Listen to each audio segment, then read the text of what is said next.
अदब नाज़रीन, रात के बज चुके हैं 9:30 और सबसे पहले शुक्रिया साहिल अमीन का। आपने साहिल अमीन से कश्मीरी खबरनामा सुना और अब रात के 9:30 बजे आपके लिए मैं लेकर आया हूं प्रोग्राम अब तक।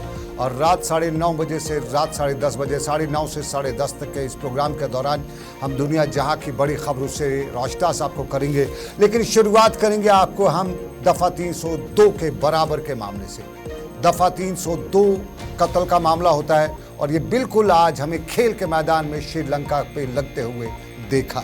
आज श्रीलंका और हिंदुस्तान का मैच था, कुछ देर पहले ख़त्म हुआ। आपको कुछ जानकारी मिल गई होगी, लेकिन ताज़ा अपडेट आपको कराते चलूँ। आज श्रीलंका और हिंदुस्तान के इस मैच के दौरान टॉस श्रीलंका ने जीता और उनके पहले से उनके जो सिचुएशन थी वो ख़राब दिखती हुई नज़र आती थी और पहले उन्होंने फील्डिंग करने का फ़ैसला किया और फिर हिंदुस्तान की धुआंधार बल्लेबाजी।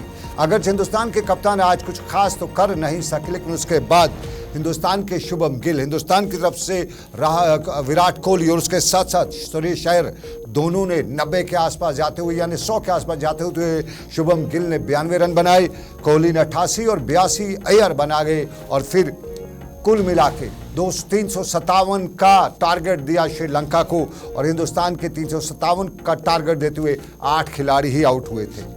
लेकिन जब बारी श्रीलंका के खेलने की आई तो यूं लग रहा था कि मैदान पे 302 भी लगा है, ओले भी गिर रहे हैं और इन ओलों के बीच में दो बड़े खिलाड़ी शमी और सिराज आते हैं, लेके जाते हैं और फिर श्रीलंका की जो पूरी टीम है वो ताश के पत्थरों की तरह बिखर के रह जाती है। 50 के कम के स्कोर पे 55 पे पूरी टीम जो है श्रीलंका की आउट हुई है और एक बार लग रहा था कि ये वर्ल्ड रिकॉर्ड भी 35 का पार नहीं हो पाएगा, लेकिन कुछ भला हो पाकिस्तान श्रीलंका के आखिरी खिलाड़ियों का जिन्होंने कुछ मेहनत की और वो वर्ल्ड रिकॉर्ड है वो बनने से बचा लिया।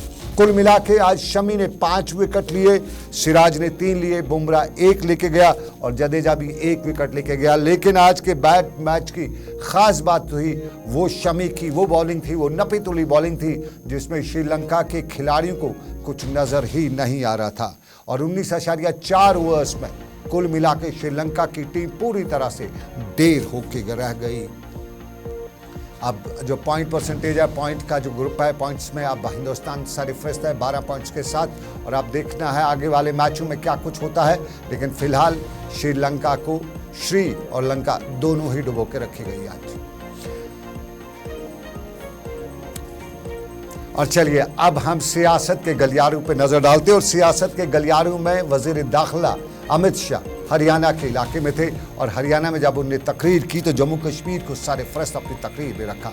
दफ़ा 370 की बात करते हुए बताया कि कांग्रेस ने दफ़ा 370 45A को नवजायद बच्चे की तरह पाल के रखा हुआ था, लेकिन पिछले 5 वर्षों के दौरान मुल्क की सरहदों की हिफाजत को यकीनी बनाना और फौजी और नीम फौजी दस्तों को जदीद खित्तों पर इस्तेमाल करना और भारत को मजबूत और मुस्तहकम मुल्क की हैसियत से सामने लाने के लिए बीजेपी सरकार ने भरपूर इक़दाम उठाए हैं।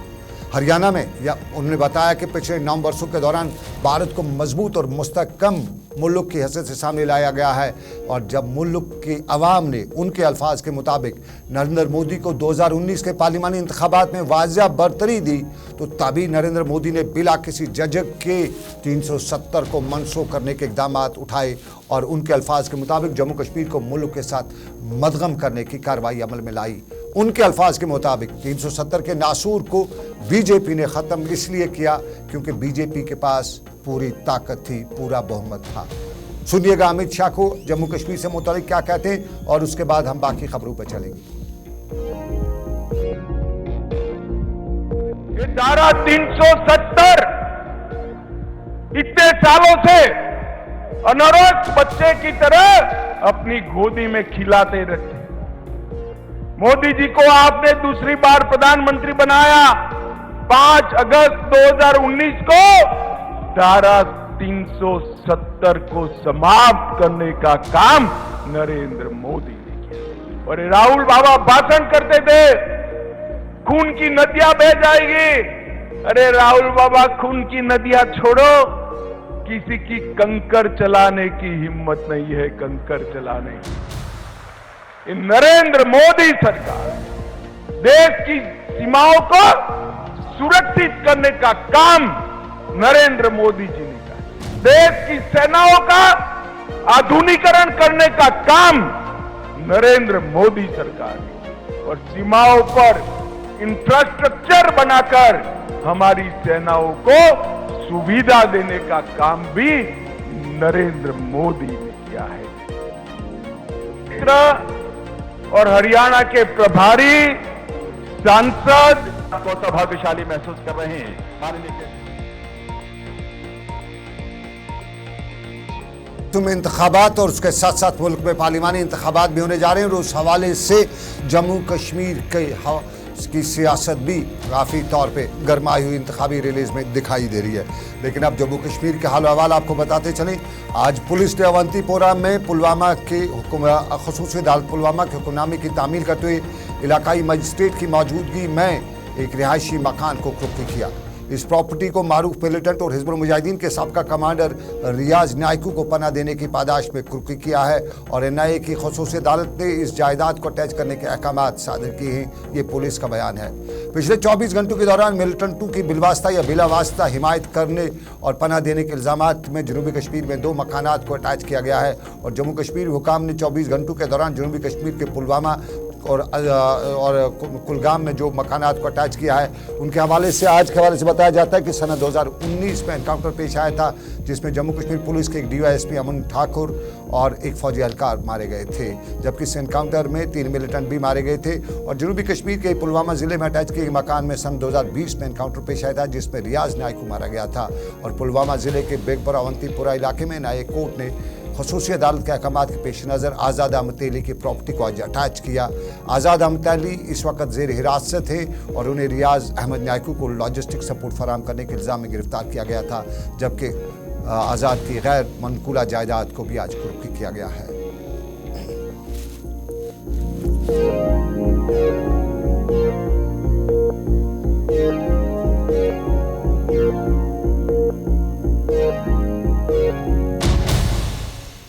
और चलिए इधर की खबर और एक और बताते चलिए। जम्मू से है अलहदगी पसंद लीडर मोहम्मद यासीन मलिक के एयरफोर्स मामले और रूबिया सईद अगवाकारी मामले की आज जम्मू की टाडा अदालत में पेशी भी हुई। इस दौरान अदालत ने गवाहों के बयानात रिकॉर्ड करके मामले को अगली समाअत 14 दिसंबर को मुकर्रर किया। इस हवाले से यहाँ पे वकील मोनिका कोहली ने बताया कि रूबिया सईद केस में 2 गवाहों ने मुलजिम अली मोहम्मद मीर की शिनाख्त की करते हुए अपनी गवाही रिकॉर्ड कराई और सरकारी वकील ने बताया कि रूबिया सईद मामले में मुलजिम की गवाहों के जरिए शिनाख्त होना एक बड़ी पेशरफ्त है। अलबत्ता एयरफोर्स मामले में गवाह नहीं आए थे।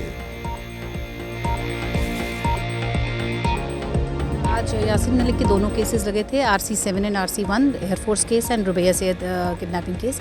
और उसमें रुबैया सैयद वाले केस में 2 विटनेसेस आई थी जिनमें से दोनों ने अली मोहम्मद मीर एक्यूज्ड को आइडेंटिफाई किया है, शनाख्त की है उनकी। और अब नेक्स्ट डेट उसमें केसेस में डली है 7 दिसंबर। उसमें विटनेस आज आई नहीं थी, अब उसमें भी नेक्स्ट डेट 7 दिसंबर है। कितनी बड़ी मेजर डेवलपमेंट ये देखते हैं आप? देखिए केस प्रोसीडिंग तो चल रहा है और विटनेसेस आइडेंटिफाई भी कर रहे हैं एक्यूज्ड को, that is the positive sign. और आपको बताते चलें, लेफ्टिनेंट गवर्नर के मशीर आर भटनागर ने हंदवाड़ा में आज एक अवामी दरबार का इनकाद किया था जिसमें डीडीसी मेंबरान, PRIs और महकमा जात के अफसरान के अलावा को लोगों ने भी शिरकत की। और यहाँ महकमों ने यहाँ इन्वायरमेंट हॉल हंदवाड़ा के अहाते में स्टॉल भी सजा रखे थे जिन्हें एडवाइज़र ने मुआयना भी किया। यहाँ वो दिन भर इन्वायरमेंट हॉल में आवाम से मुखातिब रहे जिस दौरान अवामी नुमाइंदों ने अपने अपने इलाकों के मसाइल से भटनागर को आगाह भी किया और यहाँ पर उन्होंने अवाम के नुमाइंदों के मसाइल गौर से सुने और उन्हें हल कराने की यकीन दहानी भी कराई।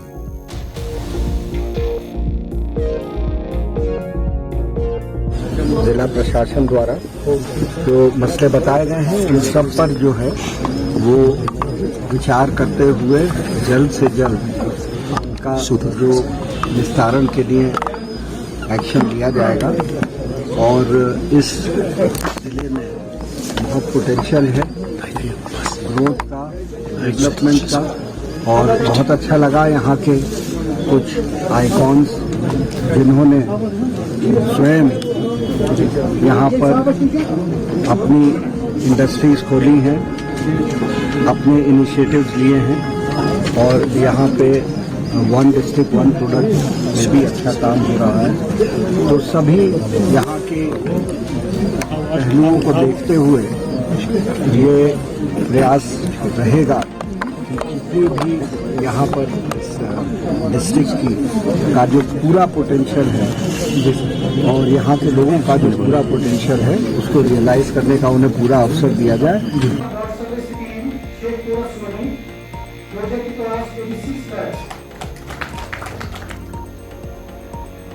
आप देख रहे हैं प्रोग्राम अब तक सनम के साथ। एक छोटा सा तजारती वक्फा लेंगे। ब्रेक के बाद फारूक अब्दुल्ला चाडूरा में थी, वक़ार ने भी आज बात की है, लेकिन क्या कुछ बताया है बताएंगे आपको इस तजारती वक्फे के बाद।